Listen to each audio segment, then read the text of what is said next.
Hi guys, you're here with me, Jen the Taxidermy Witch, and I've just gotten off a long day of work at the restaurant, so we are telling tales on a Tuesday. And I thought all day about what I was going to talk to you guys about and what tale I was going to tell. Last week we talked about my experience with when I thought I met my spirit guide when I was in a very dangerous situation, so check that out if you want to hear about that. And it was kind of slow at the restaurant tonight, and I still couldn't think of anything. I was just kind of thinking as I was going, you know, because at the restaurant it's like muscle memory work, like you don't really have to think. I don't know. I've just been doing it for so long at that same place off and on. So I was trying to think, and then I couldn't. So I got home and I talked to Alex, and I was like, what am I going to talk about? And then it just popped in my head, and I was like, okay, I'm going to talk about the time that, the fork incident. So let's call this story the fork incident. And then I'm also going to tell you some other really funny family stories that I have about like Peggy and my brothers and stuff. But this story is about Bernard, who you guys have heard of in other videos. And he is a family friend. And he was at one of our Thanksgivings. And when we have a Thanksgiving at Peggy's, it's like everybody comes and, you know, it's like bring 2 friends if you want, and there's always loads of food. So maybe there's 20 people at a Thanksgiving, really, because we have extended family and we have in-laws and people that are not in-laws anymore but still come. Anyway, to make a long story short, there's always loads of people there. But Bernard's a close, annoying family friend who's always there. So anyway, I've known him the whole time growing up, and I told you that. And he always used to tease me, like, when we ate at Thanksgiving or ate anywhere, when I went to take a bite of something, he would make a noise like a pig, and he did it really good and really loud. And I'm going to turn around and try and make the noise. It was like, but it was way louder and better. And as soon as I had the fork to my mouth and I opened my mouth, he would make that noise. So I had, like, not an eating disorder, but, like, I couldn't eat in front of people, and I still have a hard time eating in front of people. So anyway, if I'm nervous. So there was this Thanksgiving where, of course, he was there, and I was probably like 12 or 11, I'm going to guess. And he went to get a second plate of food, and at this point, we were all just like sitting in the living room, because we already had the like 20 people at the big table at Peggy's, like, you know, sit down, have a blessing, have your food, all of that. And then after that, people just like kind of roam and eat more. So Bernard got up to get a second plate, and I was like, I'm gonna get him. So I thought I would put a fork in the couch, in between the couch cushion and like the front and the back where you sit and where your back goes and where your butt goes. I put a fork there, but I put the fork. So I thought when he sat down, he'd be like, oh, poke, what's that? Oh no. You guys, I set up the fork, no one saw. He comes back 5 minutes later. In my head, I'm giggling, but I'm not giggling out loud. You know what he does? He doesn't just sit down. He takes this plate, and he jumps into his seat and sits down. I shit you not. And in my little heart, I'm like, oh no, oh no, oh no. And he gets up, and he's like, ah! And there's a fork sticking out of his pants, stuck in his flesh. And I'm like, my heart's like, bah, bah, bah, bah, bah, bah, bah, bah, bah. So scared, right? So terrified. But, you know, no one even figured someone put it there. They just figured it slipped in the couch, and it was just an accident. So, I didn't tell him till I was a grown-up. Till I was like, you know, in my 20s, that was me. And he didn't believe me, and I was like, oh yeah, here's the full story. And he's like, oh my gosh. I don't know if he believes me or not, but anyway, that's a hilarious story, I think. Still has a scar on the top of his, like, not on lower, but like up here. And there's like 3 or 4 prongs. Four dots of like scar tissue. Anyway. That was so funny. So funny. Okay, the next story is about Peggy, my mother, and my 2 brothers when they were little. This is before I was born, but this is a family story that we all kind of tell to get to know Peggy a little bit better, I guess. So anyway, this is a story that we've told generation after generation. I tell it to my daughter, she'll tell it to her kids, blah, blah, blah.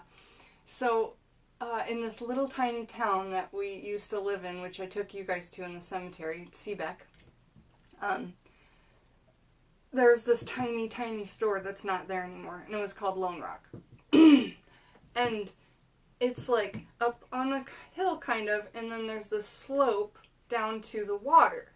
And there's water on both sides down the slope from the hill, okay? So, the boys are like, they're 2 years apart, my brothers. The boys are like 6 and 4. 6 and 4. And my mom parks the truck kind of like on the hill, like right on the top of the brink. And, you know, she says she pulls the e-brake and runs in the store to get what she said was, she was getting ice cream for the boys, but really everybody thinks that she was getting cigarettes. But she may have been getting both. Who knows? Anyway, that's how the story goes, is but she was really getting cigarettes. So the boys are in the car, and they're playing around while she's in the store. And this is the brink down to the water, okay?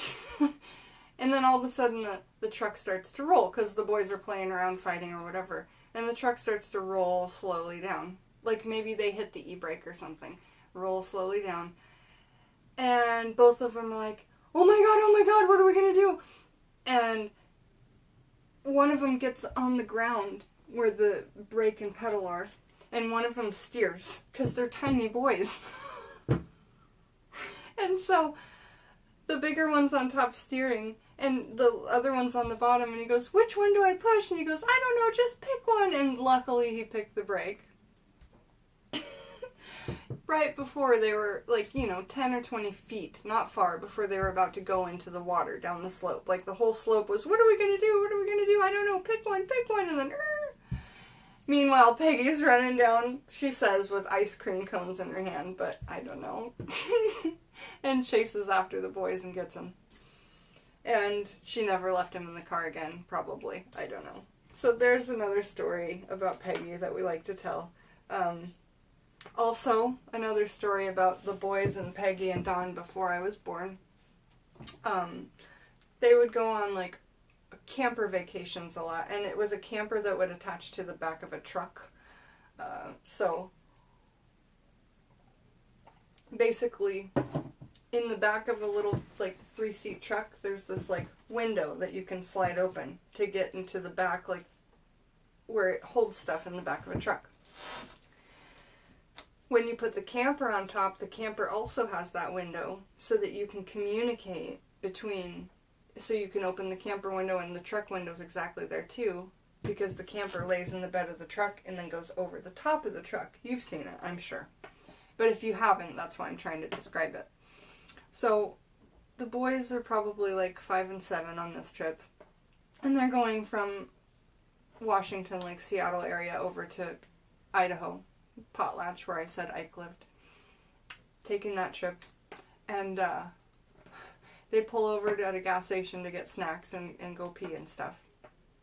And the boys go to the bathroom and then get back in the truck, and my parents pay for gas, get gas, everybody gets back in the truck. They leave.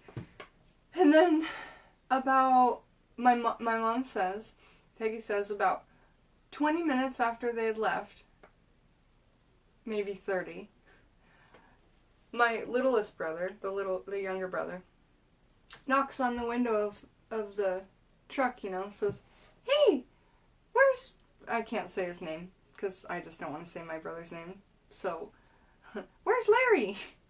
And my mom goes, what? And they go, the younger brother had no idea. So, anyway, Larry was just sitting there bawling. I would be bawling too. Yeah, so, you know, count your kids before you go, Peggy, and everybody else. It's really important because I think that we all may have a little bit of abandonment issues from our childhood, but our parents did the best that they could. They're so loving and so sweet, but attentive. And then the last story I'll tell is that Peggy and Don, my parents, they go on to the state fair because that was where they had their first date. So they've been married 52 years. Amazing. And a lot of the time they say it's because, you know, my dad was raised Catholic and divorce isn't an option. But anyway, they go to the fair every year to have their, like, wedding celebration or wedding anniversary celebration because they had their first date there. And on the next one I should tell you about their first date, but I'm not gonna because it doesn't apply super a lot and I want to keep this kind of short. I have to get sleep. I work a lunch shift tomorrow. Okay, so Peggy and Don always go to the state fair and make a huge purchase, like, because the state fair is giant. In our area, it's the Puyallup Fair, and if you've ever been there, if you're in Washington, you know how big it is. But they have this huge section of, like, shit that they sell, like, that nobody fucking needs, you know, like, one year they bought, this, like, $800 pressure cooker that cooks, like, chicken in, like, 4 minutes or something, or, like, frozen something in, like, whatever. And it was amazing, you know, she said. And, like, she never even she used it once. And then she said that the fucking peanut oil was so expensive, so she never used it again. That's the point. Like, she spent $800 on this thing. And then never used it because the oil was so expensive. Like, Mom, what were you thinking? Like, do your research, or just, like, go out on the peanut oil because nobody needs to fucking use this disgusting canola oil that clogs up our arteries and has so many, like, whatever. That's just one. What's another one? What did they buy? Oh, they've bought 2 hot tubs. And they've made 2 hot tub rooms and then got rid of them because it was too expensive to run the fucking thing. And then they did it again, and both it was because it was back pain, and I told them, heat is not good for back pain. Y'all, if you didn't know that, I'm a massage therapist, like, well, now I'm freelance, but, like, I worked in chiropractic care for 8 years of my, 7 years of my 8 years of massage. I did chiropractic the whole entire time. A little bit of relaxation, but mostly chiropractic. Anyway, the point is, you use ice. Ice, baby.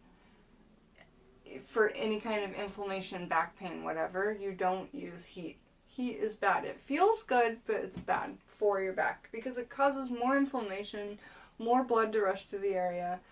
Ice does the opposite. It pushes the blood out and it decreases the inflammation and decreases the pain. For longer lasting. Also, you could take a Tylenol. It takes half an hour to get the pain to go away, but if you just lay your back on ice, in 5 minutes the pain's gone. Think about that. And from what I read, medications never leave your body. Like, they get stuck in your bones and they just never leave, like the traces of them or what, I don't know. Okay, so the point is, that's, so 2 hot tubs, the boiler thing, what else did they do? Oh my god! One year, she did this, it was called Charles Givens, and it was this, like, I'm talking, like, 1994, y'all. And I was young. I was probably, like, I don't know what, 11? She comes home, and she had gone to the Puyallup Fair. My dad was in, like, on TDY, and he wasn't there because he had to be at work. So she went with my brother Daryl. And they got this, like, build your own business Charles Givens, like,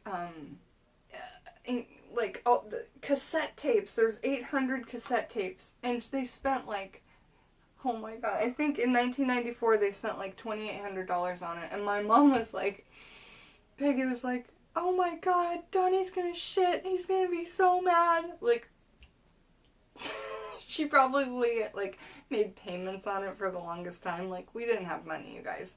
But, like, I don't know. When people don't have money, they just tend to spend more money. I don't know. It's weird. So, the biggest one they ever did, and this is the Whopper story. She bought a $64,000 RV. And so this is the one that you have actually the driver's seats in, and then the thing's connected. So for us, as a family, in 1994, it was a big step up from the trailer on the back of the truck, okay? So she gets it, and then 2 weeks later, and the fair is actually still going, because the fair lasts 3 weeks. So she got it at the beginning of the fair. She plans this trip. We're going, of course, over to Idaho. And we get it all packed up, and then all of a sudden, like, 3 things in it break. Because it was something that they said was brand new, but it wasn't. It was, like, a fucking rebuild piece of shit that somebody had returned or something. So my mom packs the fridge with, like, $300 worth of food from Costco, because we're camping for a lot of the trip. And then the fridges break. And she just flips out. And then, like, what else broke? Part of the bathroom broke, like the flush on the toilet. And so she calls the fair and somehow gets a hold of the guy, and it took, like, seriously 4 hours. And we're supposed to be on the road already. You know, she's like, she makes a plan, like, we're on the road at 4 a.m. You guys can sleep in the bed, in the, you know, RV. And so we're, like, ready to go at 4 a.m. We're, like, up having coffee or whatever. And she's on the phone with the people, like, at the fair and from the RV place. Because it's a company. And, yeah, she's just like, you gotta fix this. You gotta give me a new one. And they're like, no, there's nothing we can do for, like, a month or two. And she's like, no, I bought this RV. I planned a trip. And then she goes, this is the punchline, you guys. She goes, I have a $64,000 piece of shit in my driveway. What are you gonna do about it? And the guy on the phone freezes. Says, let me get my boss. And then he's like, drive it in, because it's still drivable. It was just the other pieces that were broken, and we just, like, traded it for a different one. Which was totally like Clark Griswold in that movie, where they go to Wally World and it's summer vacation, because he, like, buys a car in the beginning of it, and then he gets, like, a good one, but they had ordered the wrong one, and he has to leave with it. And it's just, like, honestly a piece of shit. So it was kind of the same thing. Like, she got a downgrade, and then she never got the good one back, but she had to pay the same amount. Oh my god, Peggy. God bless her. Like, she tries so hard. Okay, so before I go to bed, because I have a dinner shift, I just wanted to show you some things that I've got going on here. I hope you enjoyed my telling tales on a Tuesday. It's just, like, knowing a little bit about our family and what's funny and all that. I've got fig leaves that I'm sending a lot of you, and I'm really excited. And if you want one, we have loads. They'll be coming, and, you know, as they fall off. Right now, I've pressed some in books, and I've got them dried. They dried really well. If you can hear how crisp they are. See how flat they are? They dried really well between books. And so I was excited about that. I'll be sending those out to you because they can fit right in envelopes. Just a little bit of love from me to my family here on YouTube. And then I have these, look at what the white pheasants left us. This huge feather. Huge. And then a smaller one and a couple of the little white tail feathers. I've gotten a box that I'm sending to some of my girlfriends. Alex found these chestnuts and gave them to me, 2 chestnuts. And then he found from the neighbor's tree some like, you know, just a nature-grown green apple and some apple wood and leaves. So I will be storing those. And tomorrow, come back for Witchcraft in the Kitchen, because when I get done with my lunch shift, so it'll be around dinner time probably, I'll be posting my episode. I'm just really excited to do that again. And by the way, I have no idea what I'm doing. It's just going to be like on the fly, whatever my guides tell me is a good thing to do with what we have from our garden, you know. So, all my love to you guys. Thank you for coming and listening to some of my funny stories. And I will see you back tomorrow. Have a beautiful evening.